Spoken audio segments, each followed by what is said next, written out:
Voilà,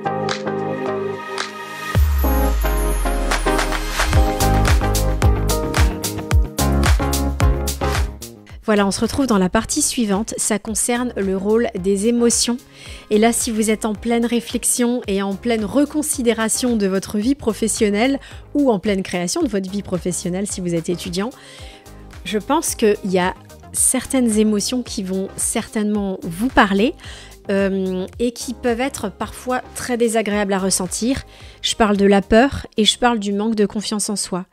Et je sais à quel point c'est compliqué et difficile et c'est lié à beaucoup de choses. Alors, par exemple, de quelle peur on parle ? Eh bien, concernant la reconversion, quand on est bien installé dans un poste depuis des années, on a une certaine routine, on a un certain confort de vie, on est dans sa zone de confort tout simplement, donc on peut avoir peur de regretter, par exemple, de se tromper. On peut avoir peur de perdre en pouvoir d'achat, en confort financier, en sécurité. On peut avoir peur de se tromper d'orientation. On peut avoir peur de décevoir son entourage. On peut avoir peur de ne pas être à la hauteur en se lançant dans un nouveau domaine. Et on peut avoir peur de perdre son temps. Donc je vais revenir un petit peu plus en détail sur chacune de ces peurs. Donc vous voyez, il y a beaucoup de choses. On part de une émotion désagréable, enfin même si toutes les émotions sont utiles, il n'y a aucune émotion qui est à jeter à la poubelle. Elles sont juste des petits clignotants, des signaux d'alerte qui nous donnent des informations sur quelque chose. Elles ont toute une utilité, même si elles sont désagréables. Donc par rapport à la peur, eh bien la peur de regretter. Alors c'est sûr que, en même temps, si on fait jamais rien, ben oui, on risque jamais de regretter. Enfin, on risque par contre d'avoir beaucoup de remords de jamais avoir tenté. Et ça, c'est beaucoup plus embêtant. Donc, regretter quoi finalement ? Quel véritable risque on court quand on opère un changement ? Franchement, quel véritable risque. Moi, je vous invite vraiment à vous poser la question parce qu'on a tendance à en faire une montagne et à dramatiser les choses, mais c'est sûr que si on fait rien, de toute façon, on ne saura jamais si ça peut nous plaire ou pas. On ne saura jamais si on est meilleur pour autre chose ou si on a d'autres zones de compétences. Donc, on continue de tourner en rond. Voilà. Donc moi, je vous conseille vraiment de vous affranchir de cette peur et la peur de regretter, eh bien, tout simplement, même si vous regrettez au pire, bah, et alors, qu'est-ce que ça peut faire ? Vous allez peut-être encore plus regretter de ne pas l'avoir tenté si vous n'avez pas sauté le cap. Ensuite, la peur de perdre en pouvoir d'achat, en confort et en sécurité financière. Alors ça, je pense que c'est la plus grosse peur, surtout si vous avez déjà une bonne situation. Et franchement, elle est légitime. On passe tous par là. Il y a toujours une prise de risque. Mais en même temps, je trouve que ça a un côté aussi un petit peu grisant et challengeant. Et voilà, autant que flippant. J'en conviens, ce sont des peurs déjà, si on les ressent, eh ben voilà, c'est comme ça. Faut pas chercher à lutter contre. Simplement d'essayer là aussi de savoir qu'est-ce qu'on en fait. La peur, elle est là, il faut l'accueillir, l'accepter, la voir, la reconnaître, la nommer, mais pas essayer de la refouler sous le tapis parce que c'est pas comme ça que ça va nous aider.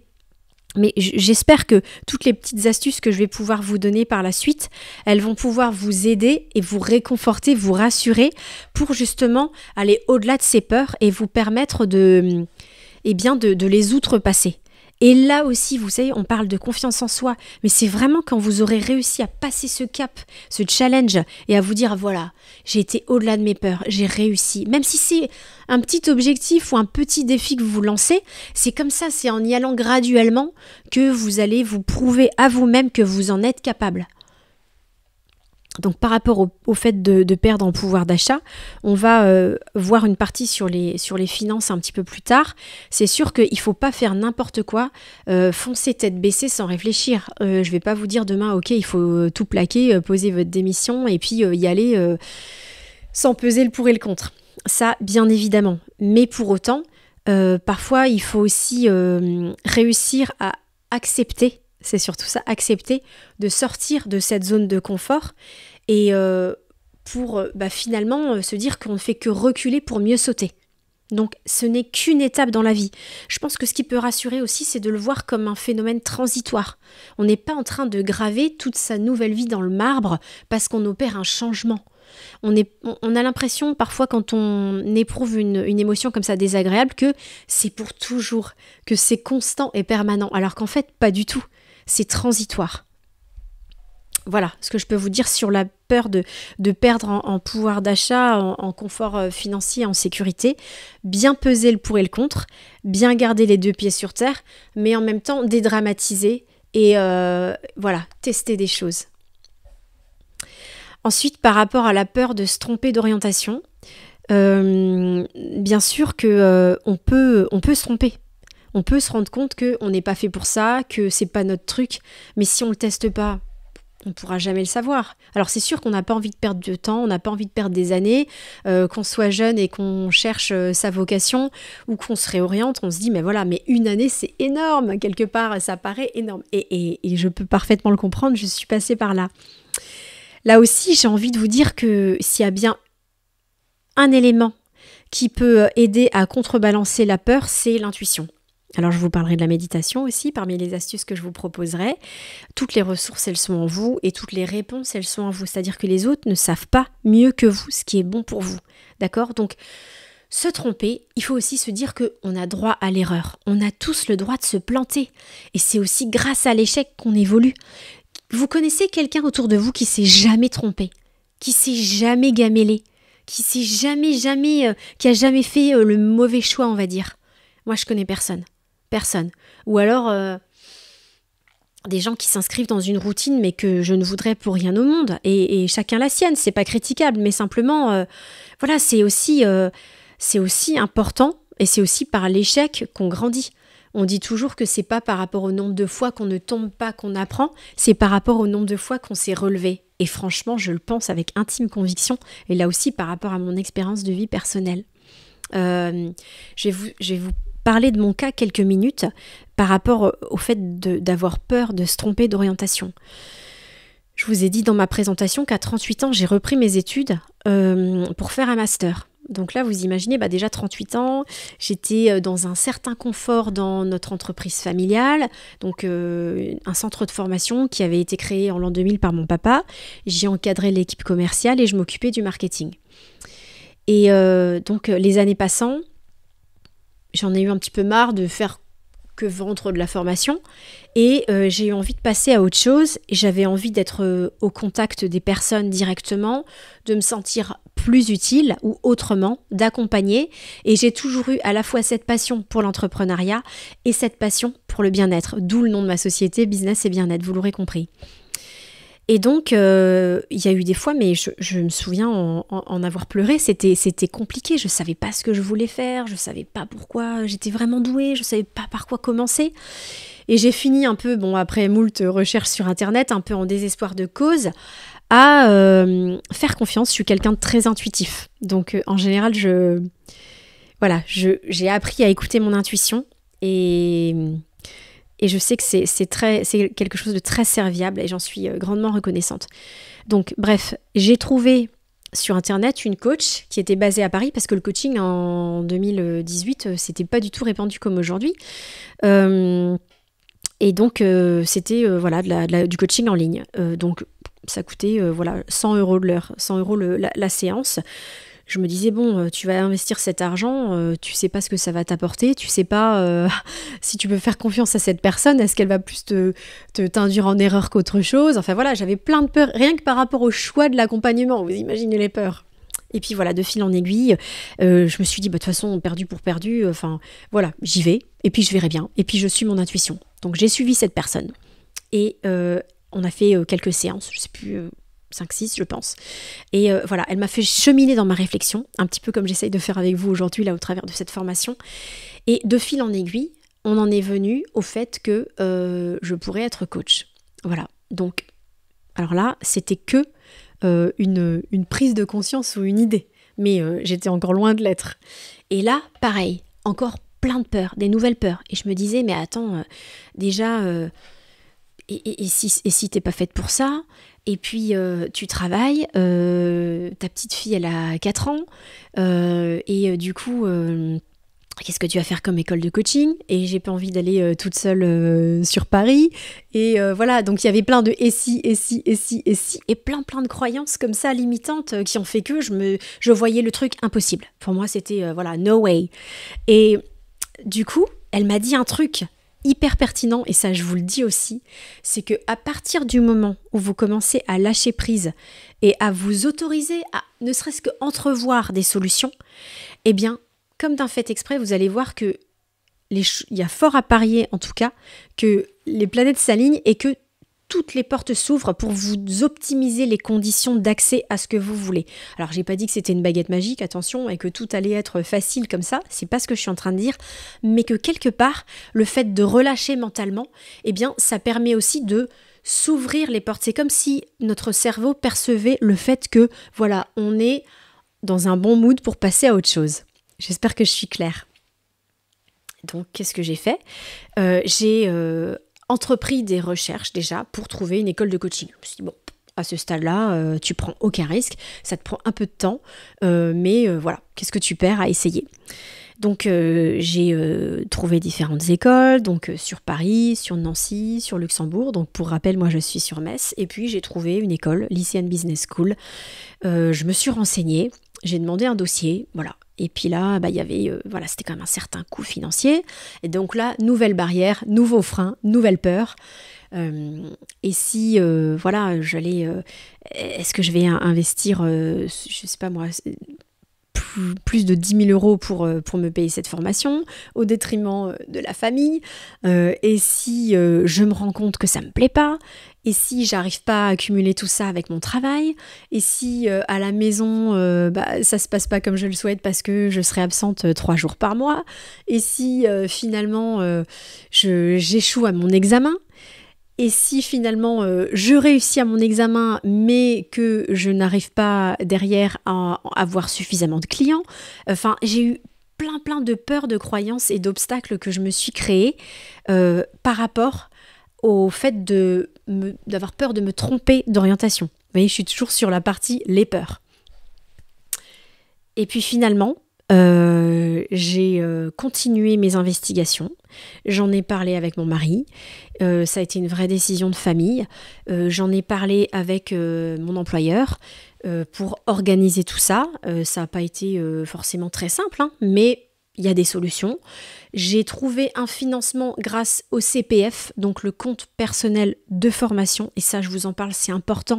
Il y a des personnes qui le cumulent pendant des années. Vient un moment où c'est plafonné. Et si vous ne l'utilisez pas, eh bien, vous cessez de capitaliser des heures ou du moins des euros pour vous payer cette formation. Alors qu'en fait, ça vous ouvre des portes à des formations certifiantes et diplômantes. Donc, je vous invite à penser à votre CPF. Et bref, tout s'est fait en fait voilà, de manière relativement fluide. Ça a été beaucoup de démarches, tout un dossier à compléter parce qu'on était accepté sur dossier, un entretien à passer à Luxembourg, etc. Toute une organisation de famille. Et donc, ça s'est fait. Voilà.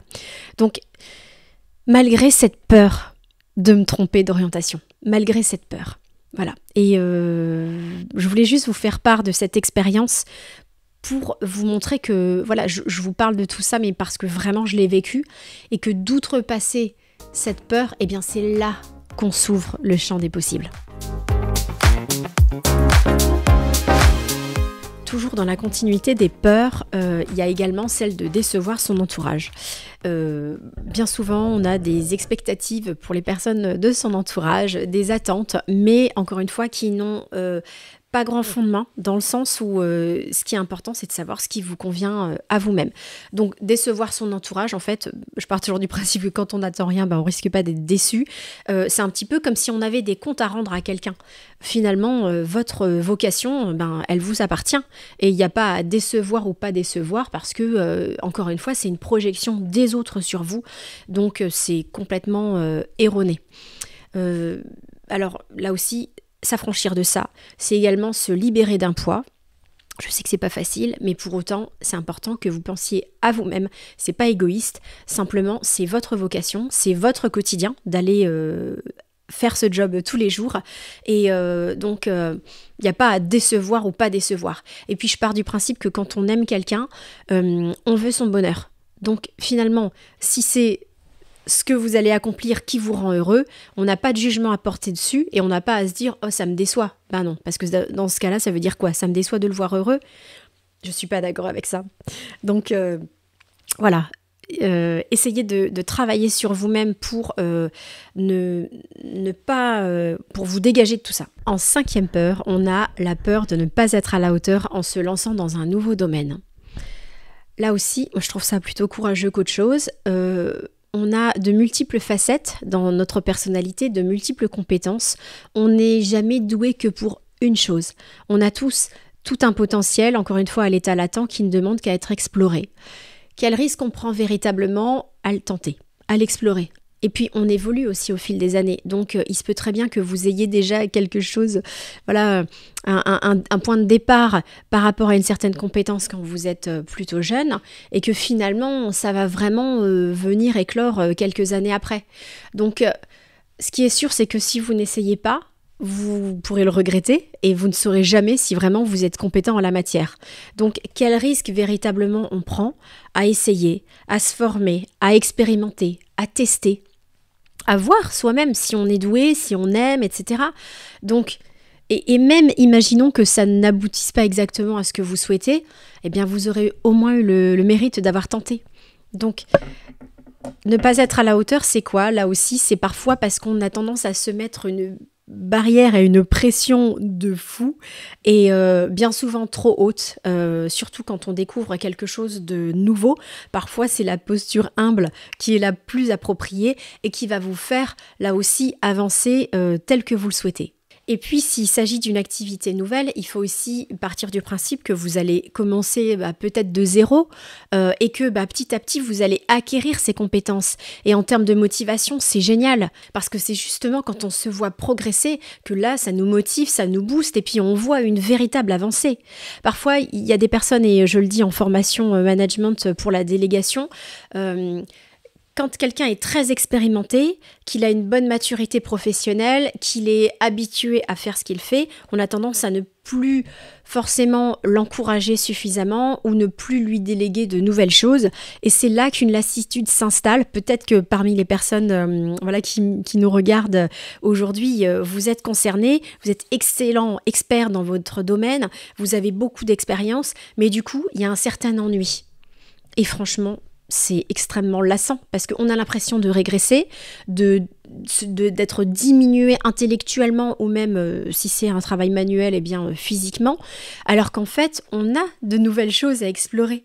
Et ça passe forcément par cette humilité et par cette acceptation de recommencer quelque chose à zéro. Mais finalement, là aussi, je trouve que c'est une chance.